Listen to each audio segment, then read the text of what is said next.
Welcome back to the Two Promises podcast.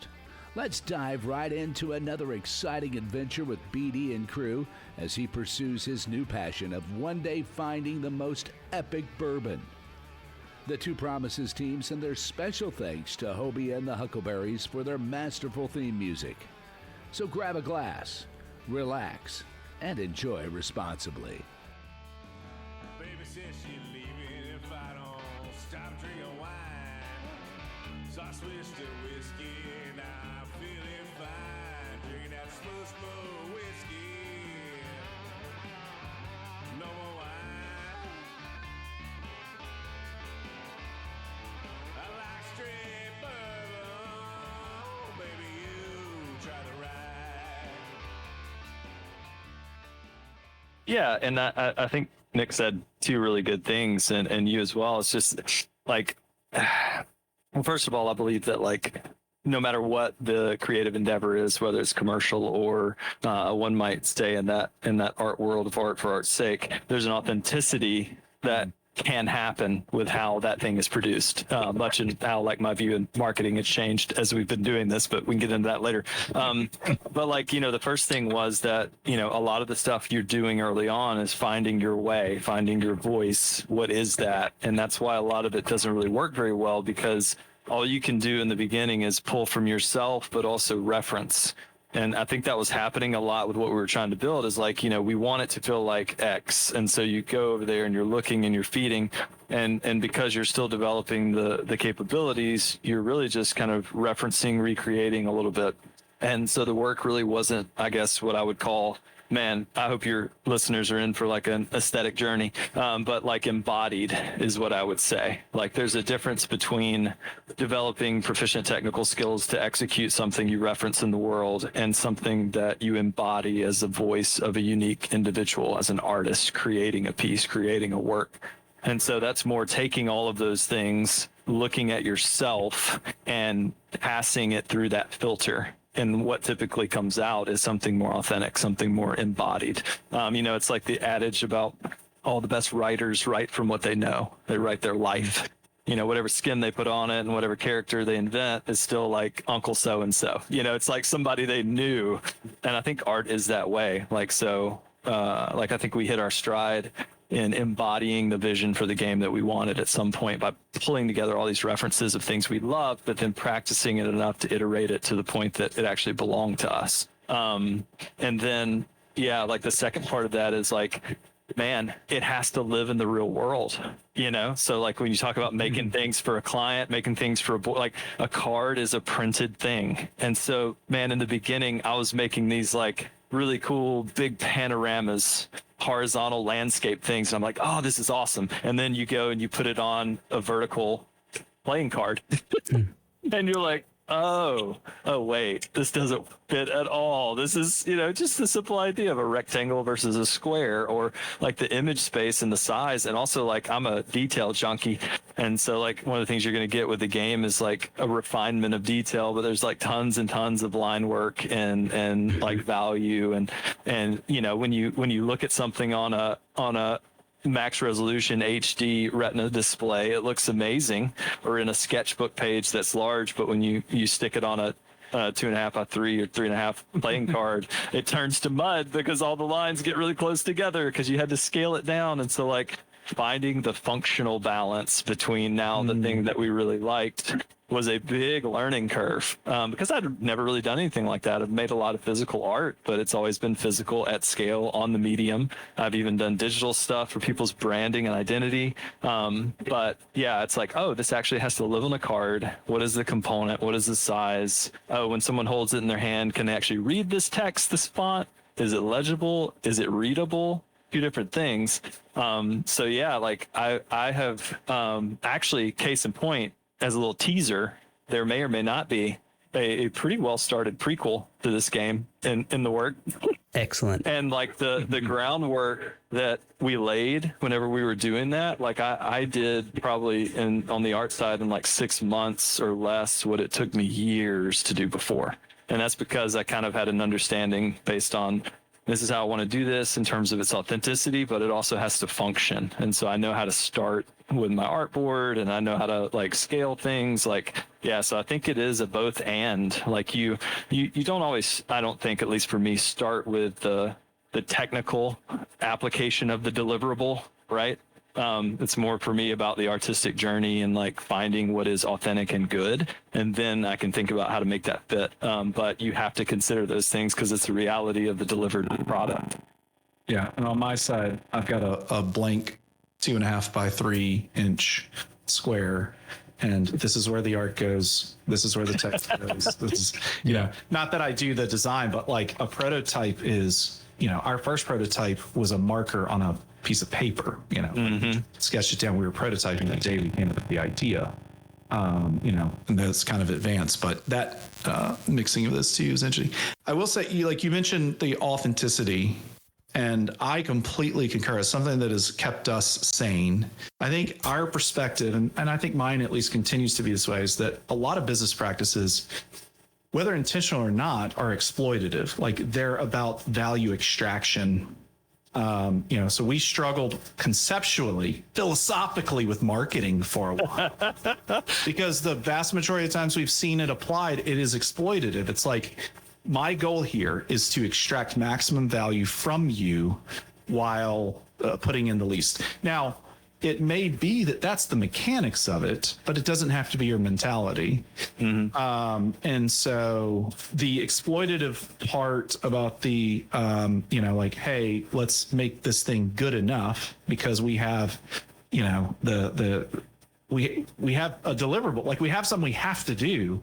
What is good enough in that kind of thing is like, we need to reduce our effort here. We need to have as little effort going in to get the outcome that we want, which I like as a general business practice. When you add value into that and authenticity or things you care about, it can start to get, I did customer service for a long time. It was like, look, what we want to do is like give, the mentality being, let's help people. Let's create an experience first. Yeah. And we can get more efficient at creating great experiences. So the objective isn't that. And so we had this moment where when we came back, we decided to really do it.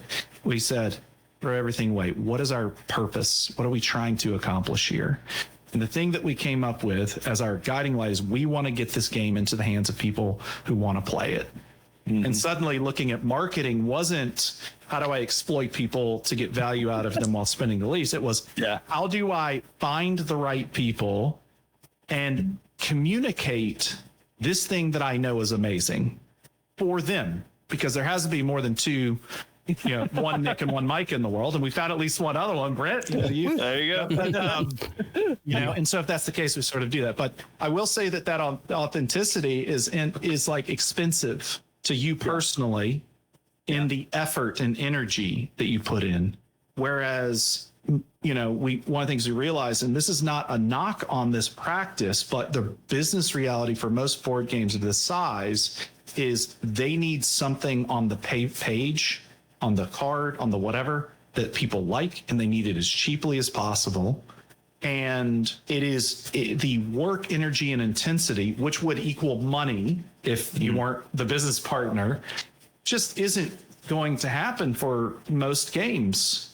Because it's like, how can you justify, I don't even know what the number would be, but we're talking, it would have to be tens of thousands of dollars, plus all the energy and effort to find that person.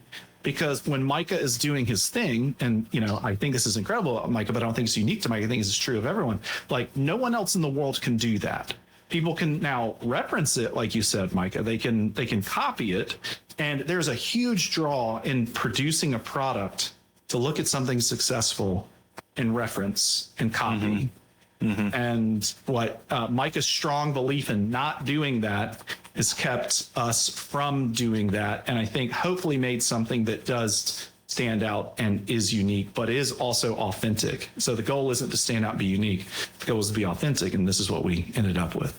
Does that make sense? I don't know what your listeners actually like. This is we're all over the place here, but no, you guys are touching on a lot of deep concepts that I find them really interested in and engaging. And I mean, just on that piece there, that is one thing that from looking at the artwork, from playing the game, it is unique. It does stand out. It is not like any other game that I have ever played in the amount of detail that has gone into those individual, like, I probably getting the name wrong, but like the character cards or your class cards of like your ships, like it's more detailed than some of like the, like say a handbook, like a player's handbook or something like that. Like the line work, what stands out, it's very pointed towards the like historical style, right? It's like what I would think of as what would a pirate sketch look like from this era.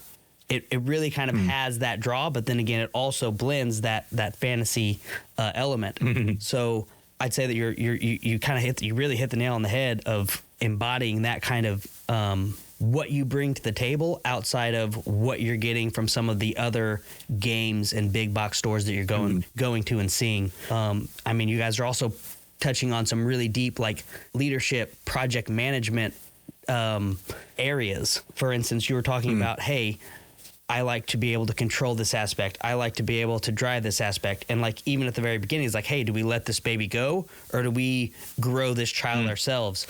And I think that is a struggle that all leaders, all managers are going to go through at some point of how much runway do I give these people? How much rope do I give these people? And how much do I really need to maintain? And I think that as people grow and progress as leaders, they find that balance a little bit better as they go, but it is something that each person at some point, if they're moving into that leadership realm, are going to have to grapple with. And some of the things that from mentors that I've had, from my own experience, managing projects, leading people in the Navy, is one quote that one of my mentors gave me one time that really stuck out.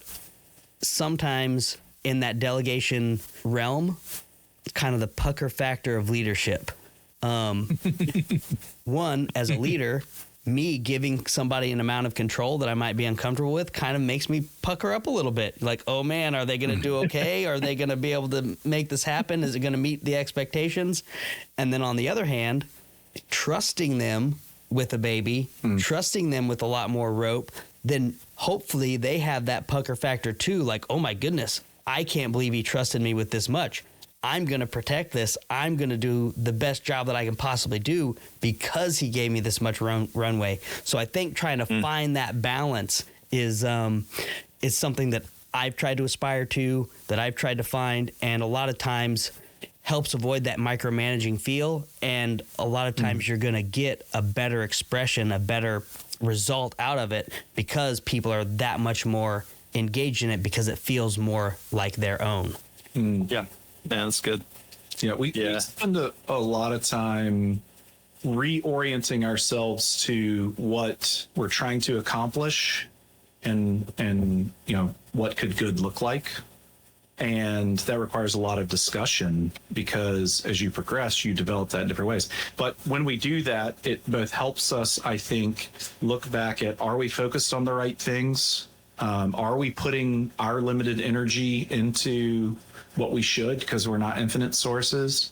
And are we holding ourselves accountable to that? And if the answer is we don't really want to, or we don't, like, we have to kind of change those things. So, and then the third thing I would add there is like roles. So if you know what you're trying to do, you know what good looks like, or you're developing that and thinking about it, then how are you contributing? I think those, like, what can you contribute? How can you contribute? Like, those three things enable that autonomy. You know, like you said, the investment, and that's something that we, even just with the two of us, you know, when we're starting up a company, we have to wear every single hat. And at one point in time, we were just like, look, I think I would like to take this hat on full time, you know, or only this hat, you know, so can I have it? And do you want that? And then we're going to share these. And so, like, I think those leadership things, even it's the two of us, we're co-founders, we're partners in it, but we do take lead in different places, but we still need that external structure of why are we here? What are we trying to do? How are we assessing how we're doing against that? And how are we contributing? And then are we keeping that alive? You know, so when I think of the project management system, it's like identifying those different things and then building in the process to make sure that it can continuously happen in a way that works for us. Yeah, absolutely. Yeah, that's so good, and it's so true. And you know, I love what you said about you know, the delivery of the game on the table.